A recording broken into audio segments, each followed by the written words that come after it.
All right, welcome everybody to another live stream event from Nanome. We had a great turnout on our last streaming event, so we're excited to host another one.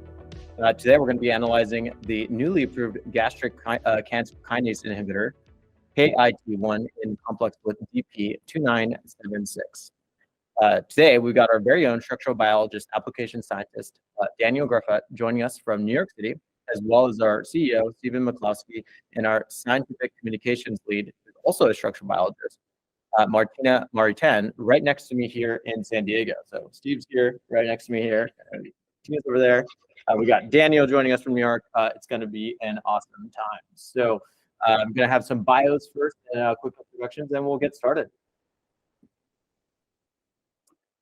So Daniel has a background in biotechnology and holds a master's degree in biology from Brooklyn College, CUNY, where he joined the structural bioinformatics laboratory and carried out computational projects related to cancer research. Daniel joined Columbia University's Center for Cancer Systems Therapeutics on a research scholarship. Daniel has over 20 years of combined experience in industry and academia and has worked for technology companies such as Oracle and Agilent Technologies and global customer support. Daniel is currently a senior application scientist at Nanome, where he helps Nanome users tackle all kinds of disease areas. You probably have seen Steve before, so we did do a bio for him. So if you weren't familiar with Steve, definitely check out our other videos. Since you all are hopefully familiar with Steve, I'm going to introduce Martina now. Martina holds a PhD in structural biology and is passionate about science visualization and SciArt. As a scientist, she researched strategies for constructing, visualizing, and navigating 3D models of entire cells at the molecular level. Martina is currently a scientific communications lead at Nanome, where she leads Nanome's science communication initiatives. She loves the intersection of science, arts, and communication. And just like last time, we're going to be doing this stream in pass-through mixed reality using the Quest Pro. If you're confused on what those terminology mean, definitely check out our last stream we did. We do go through some explanations on what these terminologies mean, the differences between mixed and virtual reality, and those types of things. So definitely make sure to check out our last stream that we did. The key thing that's different about this time, however, is that we're actually doing this in co-located mixed reality. And so what that means is, as you can see in this example here, we have, and as I mentioned before, both Steve and Martina are in mixed reality in the same location, and they're going to have a holographic, molecule and protein structure in front of them, and then Daniel's going to be joining. So really excited to experiment with this new method that we're doing this time around. And last but not least, as we did last time, we're also going to have a Q&A section at the end. So feel free to use the chat function within YouTube to converse with each other and to send us your questions. And at the very end, we're going to be doing those, answering those questions.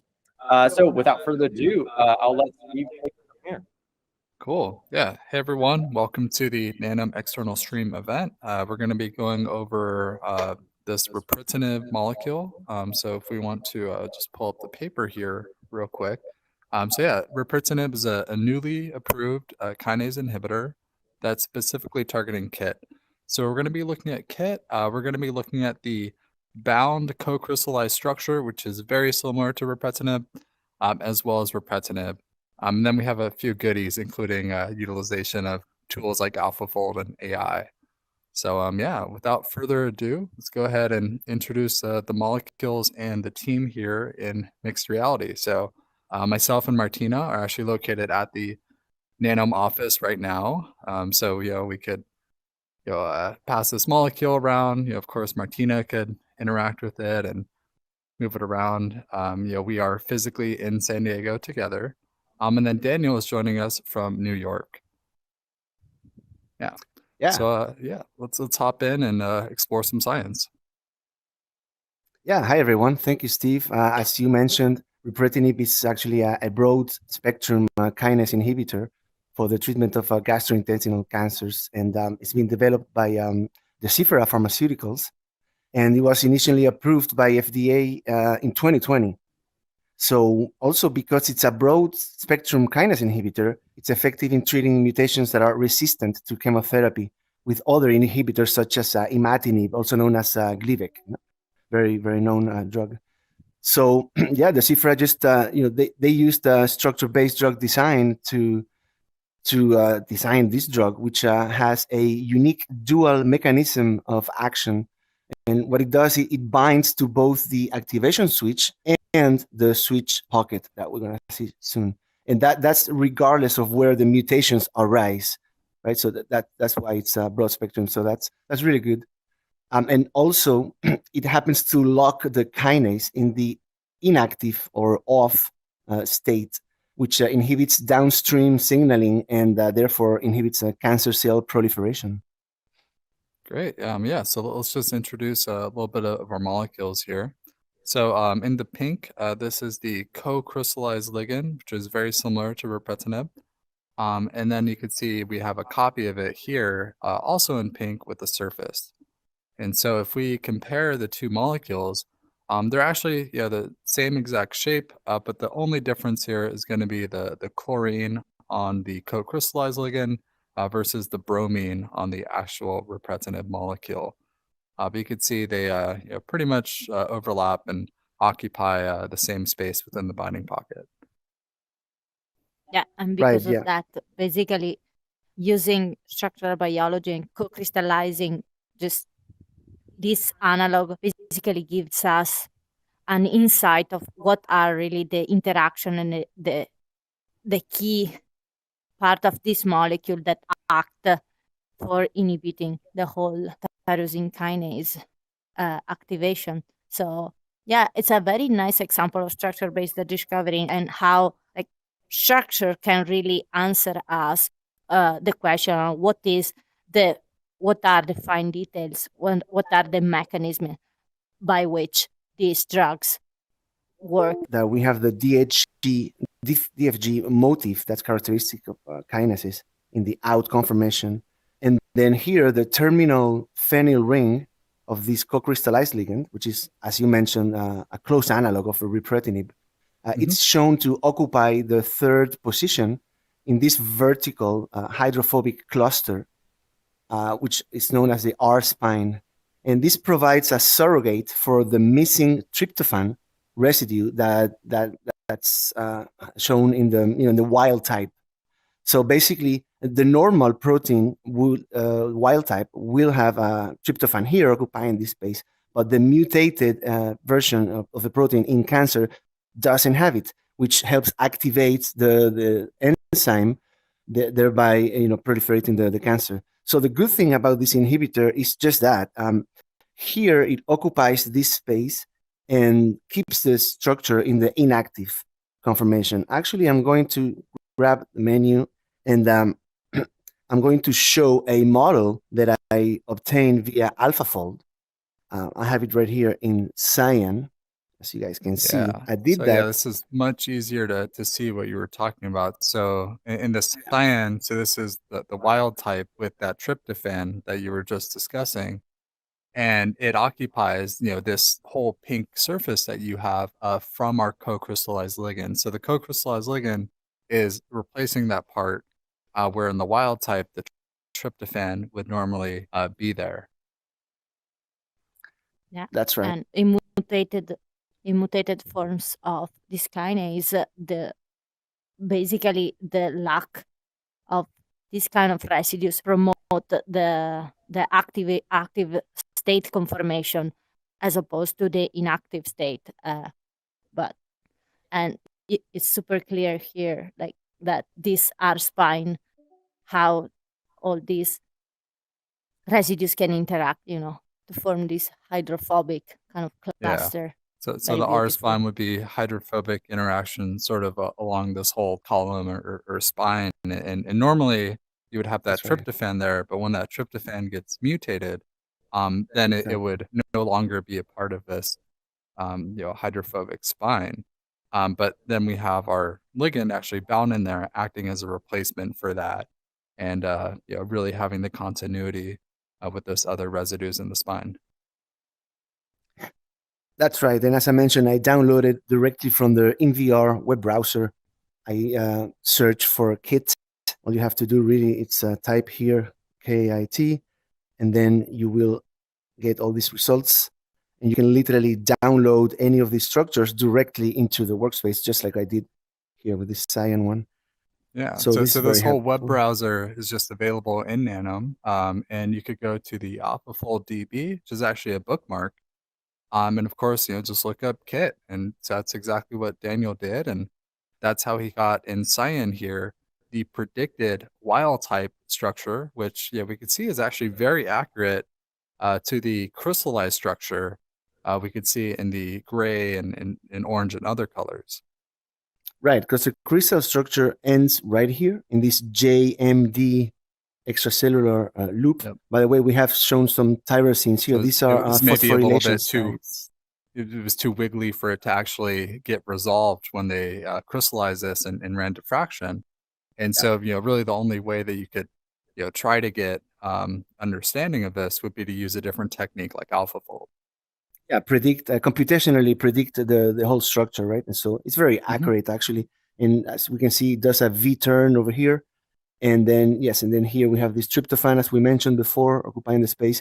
And this loop actually continues a lot longer. The protein is much bigger. But of course, I cut it here out because that's all we need to see right now. And these are two phosphorylation sites. As I mentioned, that's important for the activity of the enzyme. And with that said, I would like to mention, I guess for now, I can hide the homology model here, the AlphaFold model. We don't need it anymore right now. Yeah. Now that we know that the tryptophan's normally there in the wild type, we don't need to keep looking at it. We could just look at our co-crystallized ligand there. Yeah, I wanted to mention this tryptophan here in the active loop. This green loop here is the active loop that moves and opens up and closes. It just changes its conformational changes as the protein gets active or inactive. And this tyrosine, it's behaving as a decoy substrate here, and it's binding very tightly, as we can see, with these two hydrogen bonds here with aspartate and arginine. And it just helps keeping the whole protein, the two lobes of the kinase, keeping it holding together so that it won't be activating any downstream signaling and any cancer cell proliferation. So all of these features work together, including also this other side here of the ligand that we are going to actually show some interactions in a second. I just pulled, as you can see, my selection tool. I can click on the ligand and select it. And then under my modify menu, I can go ahead and show hydrogen bonds. So as we can see, there's a bunch of strong hydrogen bonds here with the cysteine. Of course, also with the lysine, that's very well positioned here. It's picking up also this cysteine over here, and it's just very well stuck in that pocket. There's also stacking interactions here. Just take presenter and kind of get a little bit of a better view for the audience of all those nice interactions you were just pointing out. So you're saying there were some hydrogen bonds right here on this cysteine. Those look really great, kind of stabilizing on the opposite side to where it replaces the tryptophan. We have a nice core structure in the middle, keeping it stable. Some more hydrogen bonds occurring over on this side. And then closer to where that tryptophan replacement is, we also have a few more hydrogen bonds right here as well. Yeah, so this is actually looking pretty cool. You could easily see this whole R-spine right there. It might be cool to actually see the surface of the entire protein and kind of get into that pocket a little bit. Yeah. Oh, yeah. There it is. Feel free, Steve, to show this one here. Here, I'll go ahead and show some of the surfaces. Let me just get my menus nice and organized right there. Yeah, and we're you can hide the top one. High quality surface plugin, and I will toggle off those ones, and I will toggle on our full protein structure right here. Great, yeah. So we could see that it's a very deep pocket, like Daniel was saying, and here maybe we'll do some little molecular spelunking and get into the cave. So. Daniel, would you mind just closing your web browser out? Sure. Perfect. All right. So yeah, this is I guess becoming more of a virtual reality than a mixed reality when you can only see the protein in here. But yeah, we can see that there's actually a lot of space inside of our pocket. And if we do a little, fly through, sorry, just the first person fly through here, we can see that that goes all the way through to the other end right there. And just to give a view from that side as well, we can see that that's wedged pretty nicely down in that part of the pocket too. Yeah, it's an this surface extremely is deep wonderful. pocket. Yeah. And we can really appreciate it with these, high quality surfaces. And it's super, super interesting how deep this goes. And definitely nice. And we can actually kind of even imagine the two lobes of the protein that would change conformation, based on their activity. And Yeah, feel free to move the structure if you'd like, Martina, as well. Yeah, this technique is wonderful. The ambient occlusion, right? That helps with the shading and Yes. helps understanding all the nuances here for all of the not only the pockets but also the sub pockets, right? So you gain like just an extremely wonderful understanding of any three dimensionality here. It's just amazing. Yeah, this looks great. Yeah, so now that we've talked about this pocket so much, so whenever you have a really nice pocket, such as the one we have now, it's great to run different calculations such as docking. So Daniel has actually leveraged one of the plugins that we include in our stacks called Autodock Smina, which is a really great open source application for docking. And so he's actually docked the repretinib, and so we'll be able to see how close it is to the co-crystallized ligand. And I'm just going to hide the surface again, just so that we could get a better view really inside of that, what that looks like. Yeah, and here, I'll go ahead and show those docked compounds. And so we could see with our advanced menu right here that we could go through a few different docked poses. But even just this first one that was docked and generated is looking very, very much like it overlaps entirely. So the pink is the co-crystallized, and then the gray is our docked repretinib, which has been computationally docked and is almost entirely overlapped, which is awesome to see. Yeah, Orthodox Mina did a great job here in figuring out some docking poses for this pocket. I mean, it doesn't get much better than that computationally, honestly. As you can see, it completely overlays the co-crystallized ligand. I mean, it's just amazing. Yeah, it shows here as -14 as the docking score. But I wouldn't be surprised if it was lower than that, meaning, it bites tighter.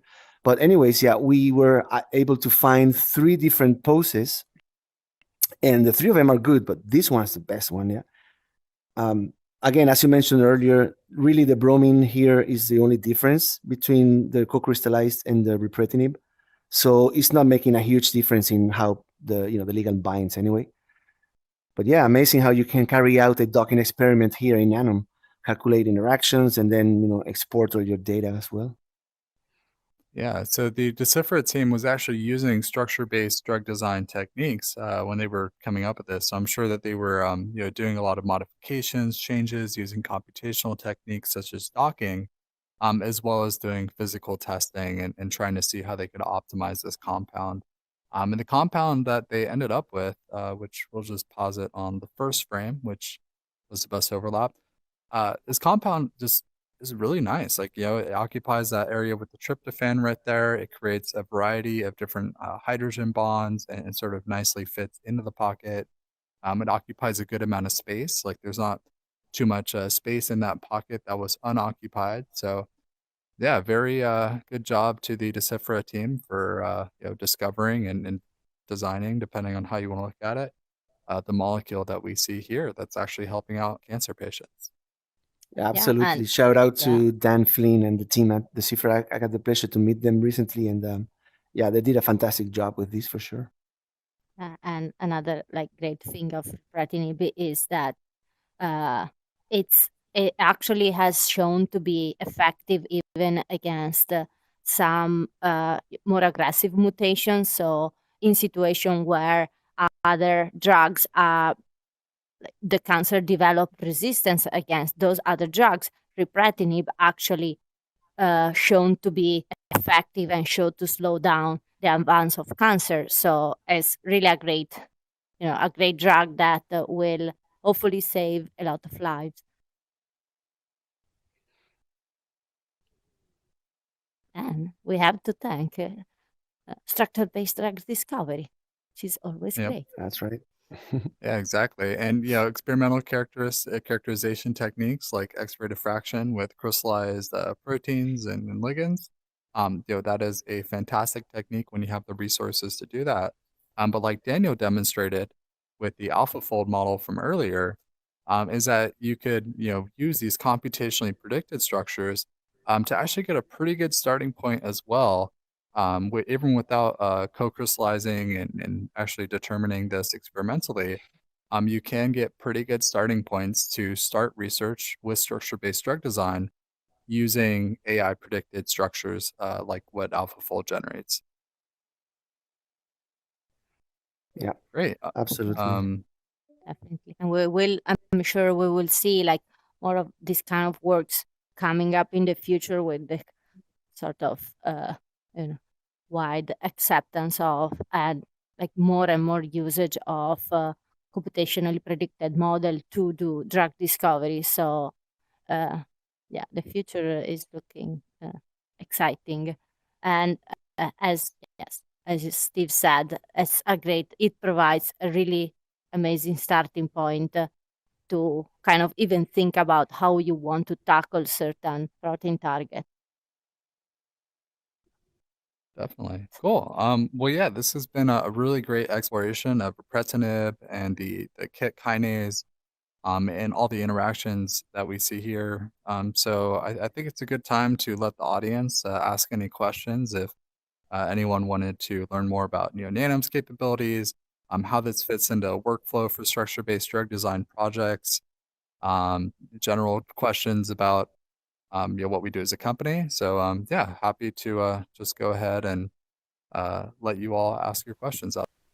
Yeah, so the first question is could you expand on how you got two people in the same physical space to show the molecules in the same location?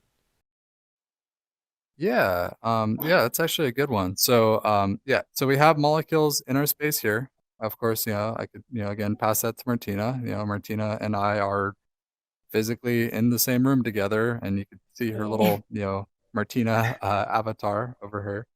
So yeah, the way that we did this is we actually normally have avatars, and so I could look at Martina's avatar. So this is how Martina would appear if she were, somewhere else, like Daniel is in New York, and so we just see his avatar. But because Martina's right here in real life, what we did is we calibrated and then hid the avatar. And so this could be automated. We're actually working on a new feature called shared spatial anchors, where all the people in the same room could easily just align it and have it go. But the workaround that we use right now is we have this nice center hexagon to teleport to.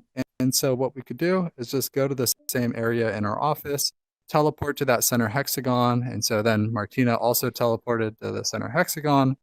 And so we basically just calibrated it to align our virtual space with our physical space by going to a common waypoint in the virtual world while standing in the same area in our office. And so this allows us to do the co-located mixed reality with both of us over here at the Nanome office in San Diego. Next question is, can the software calculate the binding energies? Yeah, the binding energies. So, for different types of calculations, we use Nanome stacks. So Nanome stacks is actually different plugins that we have. One of them is called SMINA docking. And so SMINA docking allows the user to run docking calculations. And if we just pull up our docked compound in the binding pocket right here, we could actually see the energy score. So this pose, sorry. this pose is negative 13 kilocalories per mole. If we go over to the other poses that we just had in our doc, we can see that this one is, oh, is that good now? Yep, now we can see that this one's negative 12.49. And if we go to the third one, we can see that that was our best score of negative 14. So yeah, this is an energy binding score calculated by Autodoc SMINA. And of course, you could run this plugin in real time. So if you wanted to make some edits, if you were trying to optimize a compound, you did a few changes to this molecule in Nanome with something like the MedChem tool, which actually allows you to build and modify your existing structures, and you wanted to redock that, calculate the energies, you could do all of that within the comfort of virtual reality. Yeah. One thing to note, Steve, by the way, just to make it clear, is that the docking scores that we get here computationally, they're not necessarily correlated with experimental binding affinities.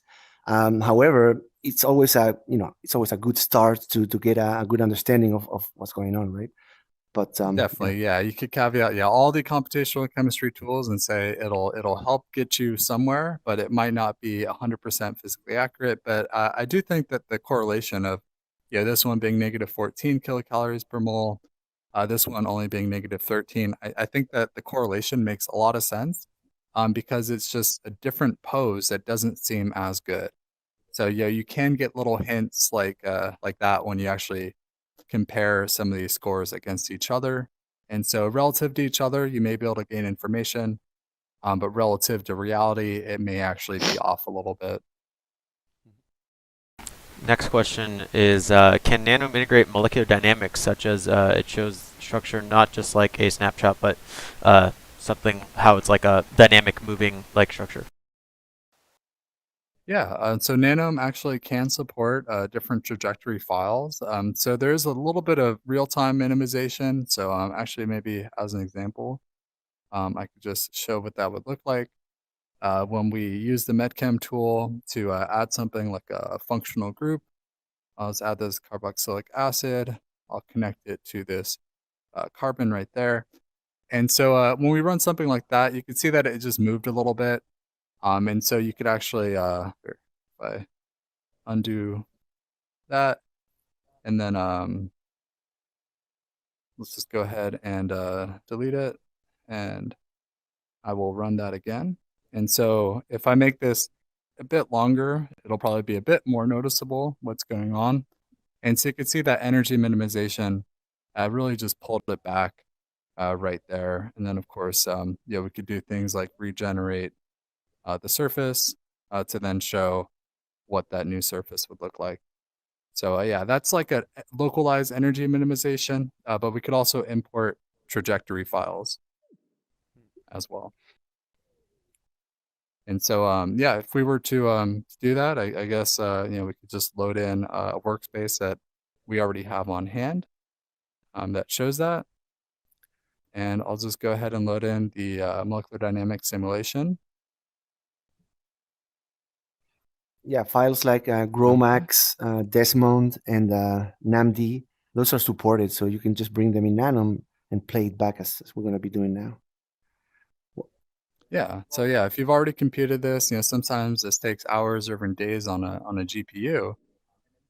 And if you've already done that, what you could do is import that, just load it directly into Nanome in the common file formats like the trajectory files, and then you could play them back and watch them move over time. The next question is, what are recommended hardware requirements to be able to work in mixed reality? Yeah, so the recommended hardware would be the MetaQuest Pro because it actually has color pass-through mixed reality. There's a few other headsets that have a black and white mixed reality pass-through capability, such as the MetaQuest 2 or the HTC Vive Focus 3. Newer headsets that come on the market with mixed reality capabilities. We're also going to be looking at porting Nanome over to those headsets as well. And then the ultra fancy high end is the where the Vario actually has a 8K per eye, very high resolution, but it's going to be a desktop only experience with a nice GPU required, versus the headsets like the MetaQuest Pro are actually entirely standalone with no wire required. Again, if you see a wire in the stream, it's just because we're streaming my headset view to the computer, but we're not actually leveraging that computer's GPU to do any of the calculations that I see. Cool. Well, I'm actually not seeing any additional questions in the chat, so I think we can probably wrap up. Thanks so much, everybody, for tuning into this live stream. I'm sure we'll have another one soon, so we'll see everybody in the next one. Cool, yeah. Thanks everyone at home for watching this, and thank you to our team here, Martina and Daniel. I did a great job explaining more about the KIT protein structure and repritinib. Thank you. Yeah. Thank you Thank for you very much. joining, everyone.